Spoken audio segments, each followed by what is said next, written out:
Hello student, this is Kaushal and welcome to English point.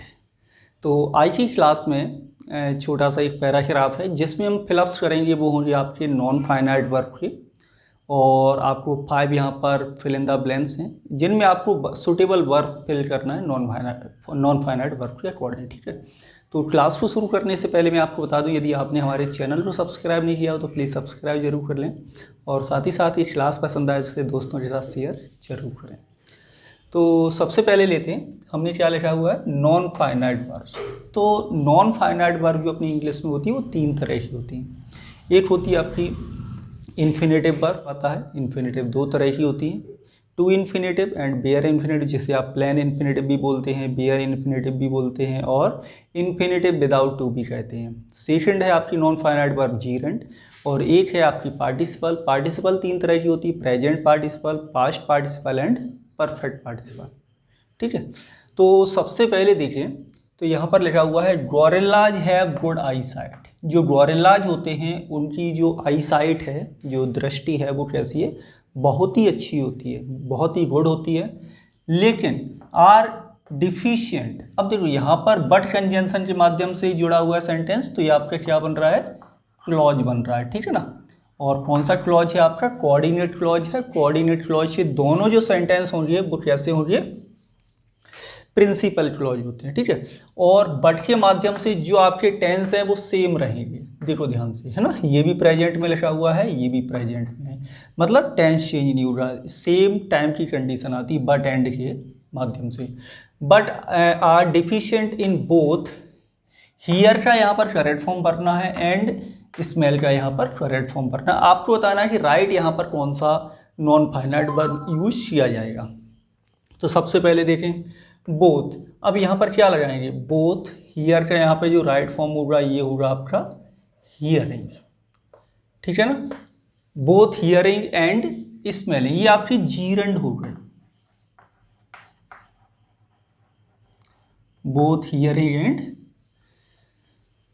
Smelling. ठीक है ना, दोनों अब एंड से जुड़ा हुआ है, तो ध्यान रहे कि जिस फॉर्म में ये आएगा नॉन फाइनाइट वर्ब, उसी फॉर्म में ये आएगा। जैसे मैंने ऊपर बोला था बट के माध्यम से जब दोनों टेंस सेम होते हैं, तो ठीक उसी तरह यहाँ पर जो फॉर्मेशन होगा नॉन फाइनाइट वर्ब का, ये भी सेम होगा, क्योंकि यहाँ पर एंड कंजंक्शन लगा हुआ है, और एंड कंजंक्शन लगा है तो ये आपका क्लॉज बन रहा है जो कि है कोऑर्डिनेट क्लॉज।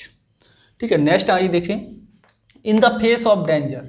जब डेंजर का से सामना होता है, गोरिल्लाज का किससे सामना होता है, डेंजर से, तो जो मेल गोरिल्ला होता है ना, मेल गोरिल्ला क्या प्रेफर करता है, मतलब वो ये चाहता है स्टे की यहाँ पर करेक्ट फॉर्म फिल करना है आपको, क्या आप यूज करना है यहाँ पर, स्टे की करेक्ट फॉर्म।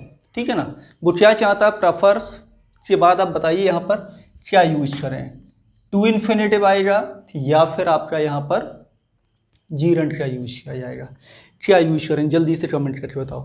तो जो मेल गोरिल्ला होता है वो प्रेफर्स करता है, क्या प्रेफर करता है, टू स्टे, टू इन्फिनेटिव का यूज किया जाए। ठीक है ना, प्रेफर टू डू समथिंग होगा, तो प्रेफर टू स्टे बिहाइंड, यानी कि वो पीछे रहना पसंद करता है, मतलब जहां है वहीं रहे, मतलब डेंजर है तो आगे नहीं बढ़ता वो गोरिल्लाज। ठीक है ना, और उसकी जो फैमिली है, his family members get away. Family member क्या होते हैं, गेट अवे हो जाते हैं वहाँ से। ठीक है, और at the time male gorilla is used to. अब यहाँ पर आपका देखो मॉडल वर्ब यूज हुआ है, यूज्ड टू। सामान्यतः यूज्ड टू मॉडल वर्ब के बाद, यदि ये यहाँ पर मॉडल वर्ब नहीं है, माफी चाहूँगा, यूज्ड टू यदि आपकी मॉडल वर्ब है तो इसके बाद आपका इन्फिनेटिव फॉर्म आता है। कौन सा फॉर्म आता है, इन्फिनेटिव फॉर्म आता है। कब आता है, जब ये आपकी मॉडल वर्ब के रूप में सेंटेंस में यूज हो रही हो। तो यहाँ पर कमेंट करके बताओ कि यूज्ड टू क्या है।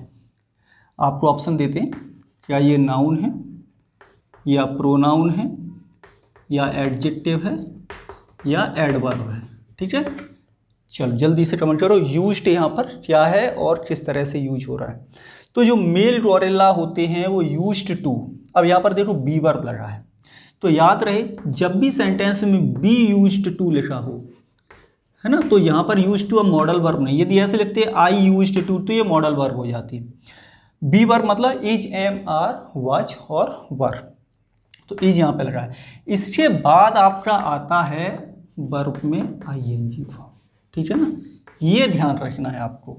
तो क्या हो जाएगा, अब बहुत से लोग कहते हैं कि टू के बाद तो सर इन्फिनेटिव आता है, बहुत सारे कमेंट करते हैं, और अभी कुछ भी 1-2 वीडियो पर कई सारे लोगों ने कमेंट किए थे कि सर वो टू के बाद तो हम लोग इन्फिनेटिव फॉर्म का प्रयोग करते हैं। तो देखो वो कब करते हैं, जैसे प्रेफर के बाद पर्टिकुलर टू का यूज नहीं किया जाता, ठीक है ना, लेकिन प्रेफर के बाद इन्फिनेटिव आता है तो टू इन्फिनेटिव, यहाँ पर टू इन्फिनेटिव, लेकिन यूज्ड के साथ टू लगा हुआ है। टू यहाँ पे क्या है आपका प्रपोजिशन, और किसी भी प्रपोजिशन के बाद, चाहे इन, एट, ऑन, अप, डाउन, कुछ भी कोई भी प्रपोजिशन हो, उस प्रपोजिशन के बाद यदि आपको किसी वर्ब का फॉर्म लिखना है तो ओनली आईएनजी फॉर्म में ही लिखेंगे, चाहे सर वहाँ पर टू प्रपोजिशन ही क्यों ना लिखा हो। जैसे लुक फॉरवर्ड टू आपका होता है, लुक फॉरवर्ड टू के बाद क्या, I am looking forward to going there, ऐसे थोड़ी कहेंगे I am looking forward to go there, गलत हो जाएगा सेंटेंस, क्योंकि जो लुक फॉरवर्ड टू है ना पूरा फ्रेजल वर्ब है आपका, तो वो प्रपोजिशन लुक फॉरवर्ड के साथ जुड़ा है, ना कि गो के साथ जुड़ रहा है, इस बात को ध्यान रखिए ना, इसलिए वहाँ पे यूज होता है।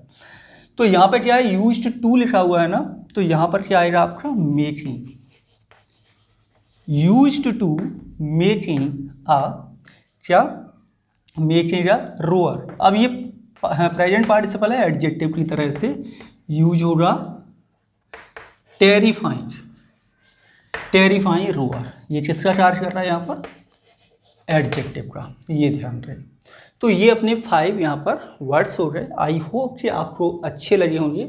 हाँ, और यदि कोई भी प्रॉब्लम हो, कोई भी डाउट्स हो, आप लोग कमेंट के माध्यम से ज़रूर बताएं। सभी लोगों के कमेंट्स पढ़ते हैं और जिनको आंसर देना ज़रूरी होता है डेफिनेटली मैं उनके आंसर करता हूं, क्योंकि बहुत सारे कमेंट्स आते हैं, सारे दिन हज़ारों कमेंट्स आते हैं, तो सबको रिप्लाई करना पॉसिबल नहीं हो पाता। तो मिलेंगे आपसे नेक्स्ट क्लास में। क्लास कैसी लगी इस बारे में कमेंट करके ज़रूर बता दें, कोई सुझाव हो वो ही बताएं, और ये भी बता सकते हैं आप कौन से एग्ज़ाम के लिए प्रिपरेशन कर रहे हैं, जिससे कि आपके लिए वही क्वेश्चंस में लाने की कोशिश करूं। मिलेंगे आपसे अगली वीडियो में। Thank you.